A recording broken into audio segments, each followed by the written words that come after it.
I'm sure all of you are familiar with the classic 2D Sonic games. They're some of the most iconic games of the 16-bit era. I think most of them are amazing games that I'll never get bored of replaying, and I even consider some of them my all-time favorites. So I thought it would be interesting to find out which levels are the best and which ones are the worst, by ranking every zone in Sonic 1, Sonic 2, Sonic CD, Sonic 3 and Knuckles, and Sonic Mania, but only the 4 new zones in that game. As meta as it is, Sonic Mania still comes to mind when I think of the classic 2D Sonic games, and its quality is on par with Sonic 3, my favorite in this saga. If you want to hear my general thoughts on these games, then boy do I have 5 videos for you to watch. Also, I'm not counting zones like Sonic 2 Death Egg or Doomsday, since they only exist for a boss fight. Let's get started.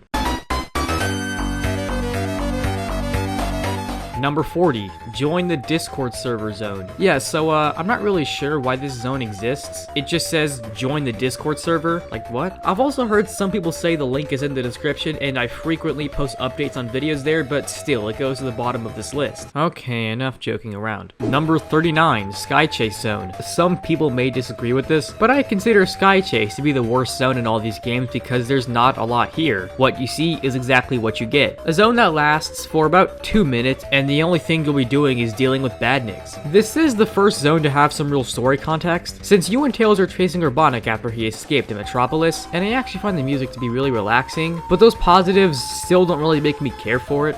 Number 38, Marble Zone. This may be a bit of an unpopular opinion, but I actually consider Marble Zone to be the worst zone in Sonic 1. Coming right off the heels of Green Hill is a zone that is literally about waiting for stuff, waiting for these platforms in the lava, waiting for these chandeliers to fall down, waiting for these platforms, and waiting for this goddamn zone to end because it's so boring and repetitive. It doesn't use Sonic's unique physics at all and is overall a slog. I don't really blame my 6-year-old self for always putting the controller down at this part. I don't even like the music and visuals that much. This is everything I do not want out of a Sonic level, and it dares to come right after Green Hill. Number 37, Labyrinth Zone. Labyrinth is one of the most infamous zones in this series for good reason. It sucks. Most people are fixated on the fact that this is a water level, and yes, that does suck because it does nothing but slow you down. I think water levels should make tweaks to the gameplay, like how you swim in Mario or jump really high in Mega Man X, but here you're just slower. The limited oxygen barely adds anything, air bubbles are very common. There are some more issues, like the fact that you can't avoid the water at all. The level design does not use Sonic's momentum at all, it's very linear, and the damn slowdown! Isn't this the complete antithesis of Sonic?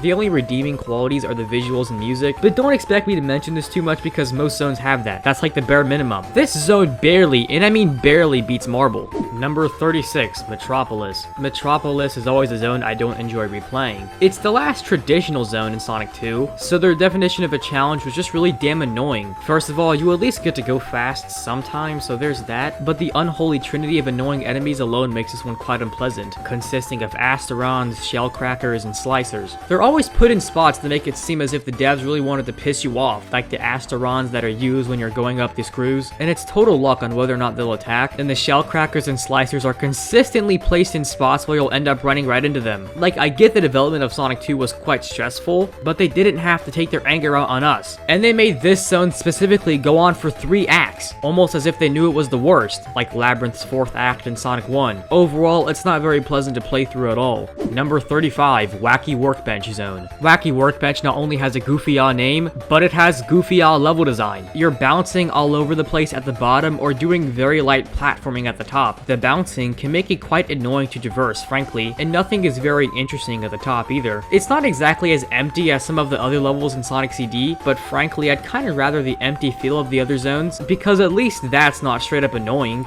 Number 34, Scrap Brain Zone. This level fucking hates you. I love the music a lot, but I think the level design can be kind of annoying. Most of it can be quite tough, but sometimes it's straight up trial and error, where you'll fall into traps you can't see coming as a beginner. You can't run straight for like 2 seconds in this place. Also, it doesn't have a lot of speed or momentum. This zone also only has 2 real acts because, say it with me, the 3rd act is Labyrinth Act 4. It's like they knew Labyrinth sucks donkey cock or something. This 3rd act basically falls into all the issues I mentioned with that zone, but with this shortcut you can end it rather quickly. Number 33, Collision Chaos Zone. If the name didn't make it obvious, Collision Chaos is another one of those zones that has a lot of springs and objects to bounce Sonic around for unique transportation, but I think it can actually be intrusive at times. Sometimes it's fun to use them to build momentum, but other times the bouncy level design can kind of get on my nerves and I just want to get to the end. This annoyance culminates in the 3rd act, which is a pinball table, and as you can clearly tell, I decided to not play the 2011 remake remaster just for the authentic feel, and this segment felt more uncontrollable than I remember it being. Also, I don't like pinball in general. Number 32, Tidal Tempest Zone. I don't really mind the fact that Tidal Tempest is a water level, but no matter whether or not you're in the water or on the surface, this level just feels like nothing. I guess it's good that you can sometimes avoid the water with some platforming, but no matter where you are, you kind of just run in a straight line, do some light platforming, jump on enemies, and that's mostly it. There's not like a single slope or part where you go fast, you just hold right and win.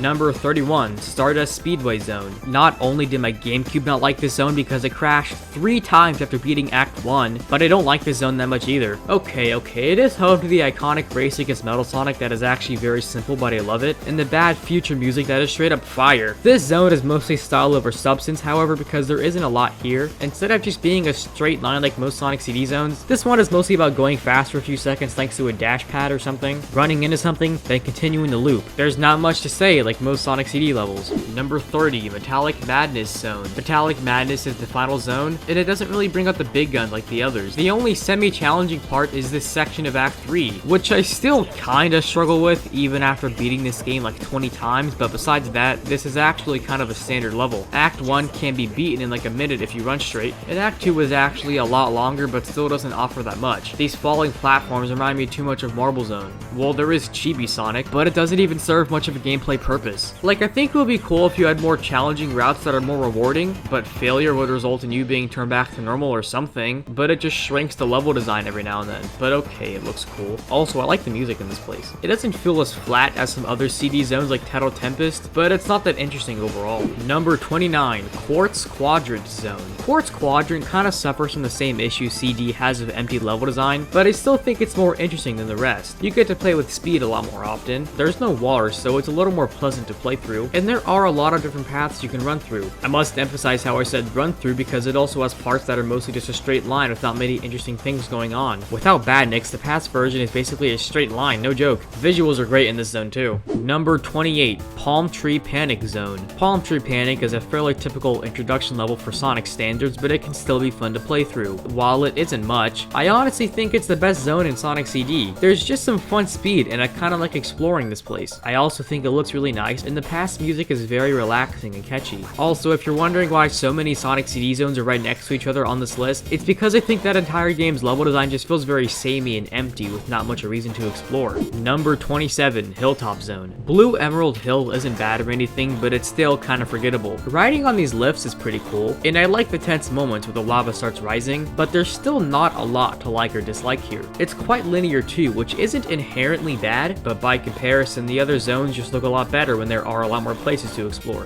Number 26, Wing Fortress Zone. Wing Fortress is usually clumped into the zones that consist of Sonic 2's downfall in quality. That starts with Metropolis, but I've always thought that this one is fun. People complain about the bottomless pits, but I'd go and say it's warranted for being the last zone that isn't designated to a boss. It's not like it's ever cheap or anything.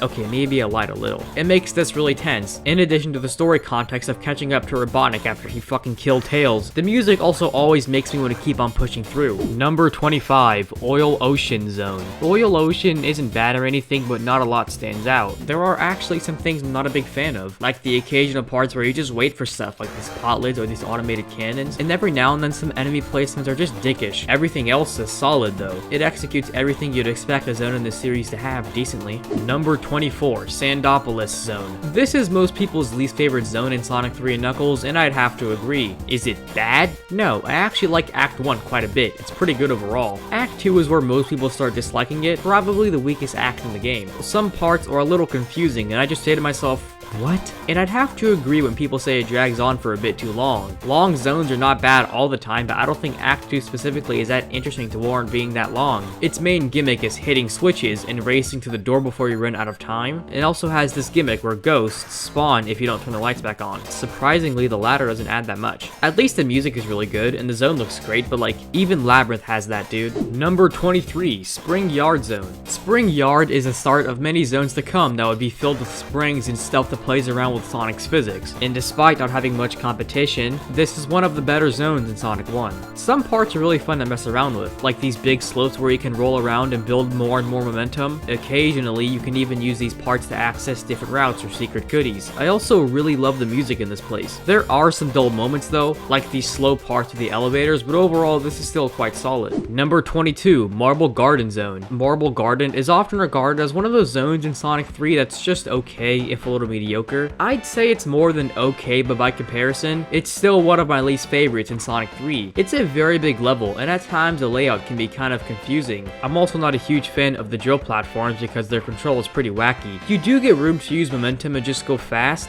but sometimes you may run into something you can't see coming, like an enemy or some spikes. The spike enemies specifically would catch me off guard a lot, but overall it's not bad since I enjoy exploring this place and I like some of the platforming challenges. Number 21, Aquatic Ruin Zone. Some people may look at Aquatic Ruin and just assume it's mediocre or bad, but I think that's a disservice because this zone is quite fun. In my opinion, this is exactly how water levels should be done in Sonic games. The water merely exists as a punishment for less skilled players who aren't able to maintain the higher routes. It's rewarding to play through because if you are careful with your platforming, you will never have to see the water. It's a great example of how different routes can reward you in Sonic games. Number 20, Mystic Cave Zone. Mystic Cave doesn't do anything super memorable, but in my opinion, it still executes everything it needs to very well. It's really fun to play through, decently open, and the music slaps. Sorry, I don't have a lot to say, but that doesn't mean I don't like it at all. Number 19, Sky Sanctuary Zone. Here we have the best looking zone in Sonic 3. Oh yeah, it's also pretty fun to play. The platforming is fun, and every now and then you can branch off to a shortcut or a different path. But it's not as open as some of the other zones in Sonic 3. This does kinda make sense because you have to remember the context in this zone. We just had this huge reveal of Robotnik turning on Knuckles and booking it with not only the Master Emerald, but now the Rising Death Egg. You gotta hurry up and chase Robotnik, as you have a bunch of elite badniks on your ass. When I think of Sonic 3's great storytelling, this is the zone that comes to mind. It isn't a factor for most zones on this list, but I'd say it elevates it quite a bit, even if that isn't the only good thing it has to offer. Number 18, Starlight Zone. Oh, look at that, one of the only zones in Sonic 1 that utilizes speed well. Coming right off the heels of the dreadful Labyrinth Zone, Starlight is a really fun level to play. I've heard some people say it's as good as or even better than Green Hill, and while I wouldn't put it that high,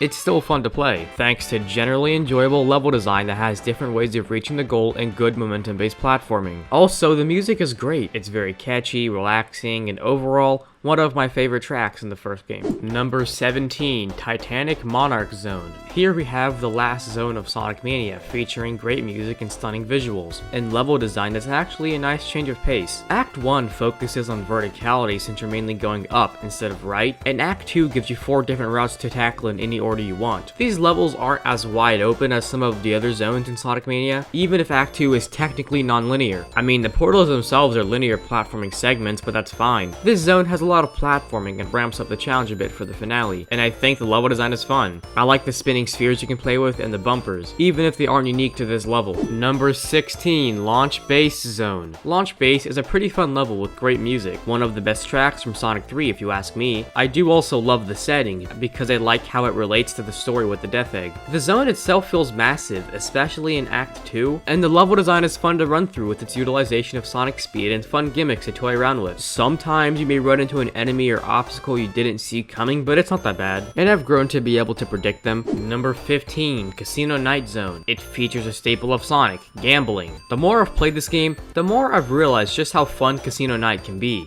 There are tons of bumpers, springs, and slopes to let you traverse the level in a lot of fun ways. It's like a playground for Sonic's physics. The main thing I like is how the bumpers and springs let you access new areas of the level for some goodies. It's a blast to play through. Number 14, Carnival Night Zone. Carnival Night is a visual marvel, and in my opinion, it's overall quite fun to play. Lots of room to be Sonic and just go fast, and it uses his physics to get him around the level with things like the balloons you bounce off of, the springs, and more. I'm also forced to mention the barrel girls, and you all know why. The only gripe I have is how, similarly to Marble Garden, I feel as if the layout of some parts can be confusing and it goes on for a while. Honestly, I consistently run out of time on the second act, but exploring and looking for secrets like big rings and elemental shields are still fun, due to how this zone plays with your physics. Number 13, Mushroom Hill Zone. This one is kind of an intro zone, but still very solid overall. It features great momentum-based platforming and many different routes, with the top ones being hard to maintain. It rewards you for being skilled too. The mushrooms are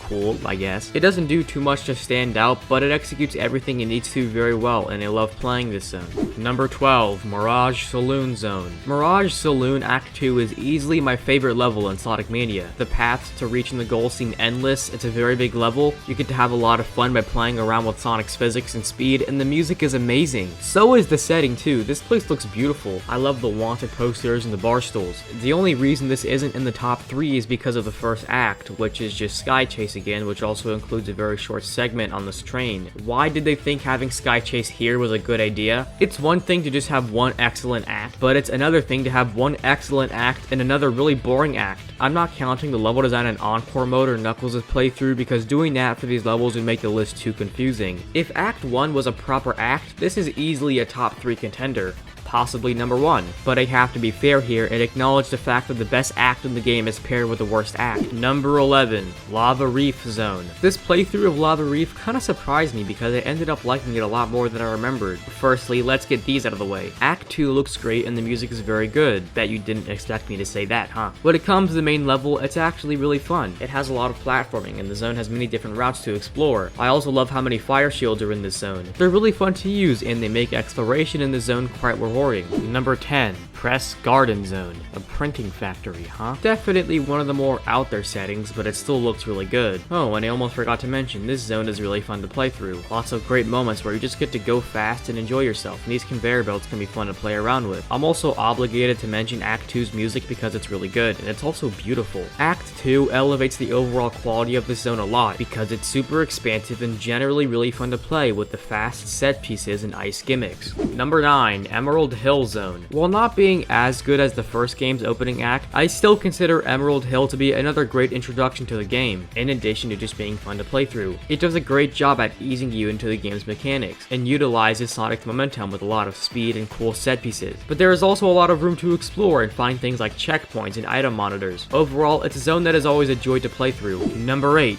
Death Egg Zone. Here we have the climactic final zone of Sonic 3 and Knuckles, and unlike some of the other final zones I've looked at, this one is rather fun. In fact, I like it a lot. It ups the challenge a little by having lots of spikes and hazards all over the place, but not to an annoying or excessive degree like Scrap Brain. I also love how it messes around with anti-gravity mechanics to make for some interesting platforming. If you get disoriented or whatever, just get good. Its use in the boss is quite creative. And speaking of boss, this one is home to the climactic final but also not final boss of Sonic 3, which I think is quite good.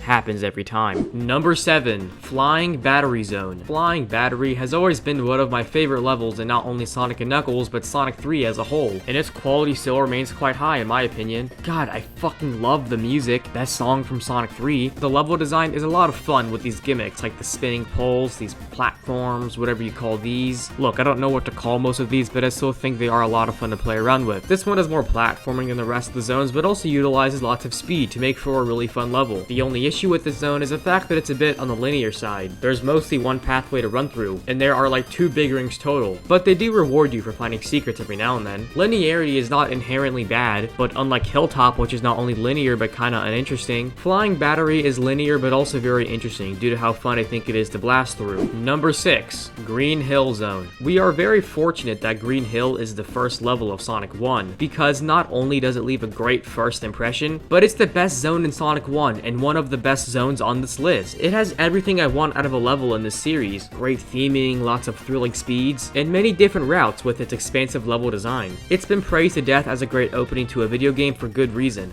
Number 5, Ice Cap Zone. Kicking off with this badass snowboarding set piece, Ice Cap is a really fun zone that also has some great music. Act 1 is a bit linear inside of the mountain, but still fun to play around in, and Act 2 is when it really opens up. Act 2 is one of my favorite acts in Sonic 3. I love everything about it, from the speed, the expansive level design, and the visuals. This zone is a little underrated in my opinion, because the only thing people remember is the first 20 seconds, but the entire zone is awesome. Number 4, Angel Island Zone. Most people say that Green Hill is the best intro stage in these games, but I've always thought that Sonic 3's first level is just a little better. Act 1 introduces you to the mechanics perfectly, and showcases the momentum-based platforming and different ways of reaching the goal that you would expect, especially with Act 2, which opens up a lot. Everything about the zone just feels great to play through, and that's not even mentioning how great the music is. And I mean, come on, a burning forest, it looks so fucking cool, dude. Number 3, Chemical Plant Zone. There's a good reason why Chemical Plant is the most iconic zone from Sonic 2, it's because it's awesome. There's a ton of spectacle here as you get to run down these tubes at blistering speeds, but there is substance here. On several occasions, you'll be launched off of slopes, which allow you to access new routes with more rewards. And some parts in the water, like the infamous stairs, can just be skipped if you're good. It's overall just a great showcase of Sonic's unique mechanics, with the ways in which they play with your speed, in the open level design that features branching pathways to reward skillful platforming. The music is also great.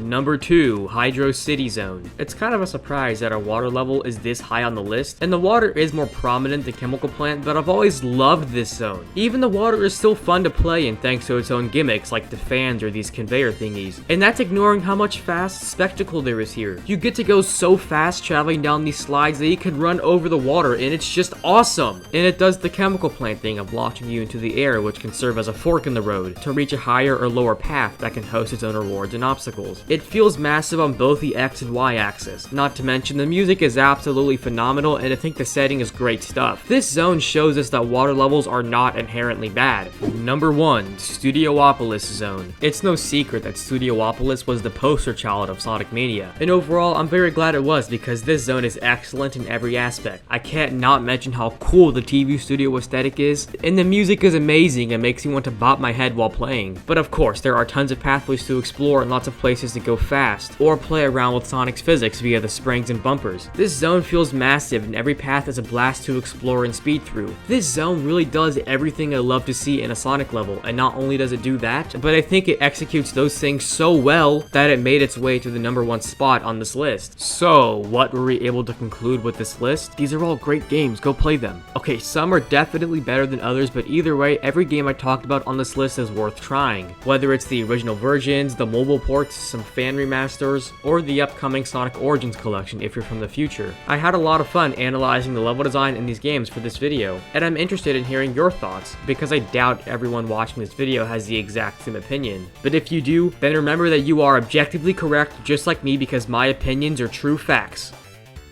Yo, what's up? Good job on making it to the end of the video. I think it's pretty cool that I'm getting to experiment with other kinds of videos besides standard reviews, so let me know what you guys think of these ranking videos. I'm interested in doing a few more if you guys are, because I've seen they are quite popular on YouTube nowadays. Anyways, as voted on by you guys, the next video is going to be about discussing my thoughts on Sonic Adventure 2. I know we're getting 2 Sonic vids back to back, but I didn't make this decision, y'all did. I imagine the SA2 review is going to be another long one, judging by how big my analysis of the first game was, so patience will be required. I've been pretty busy wrapping up the school year, but after that I will obviously have much more free time, so look forward to that, and I'll see y'all later.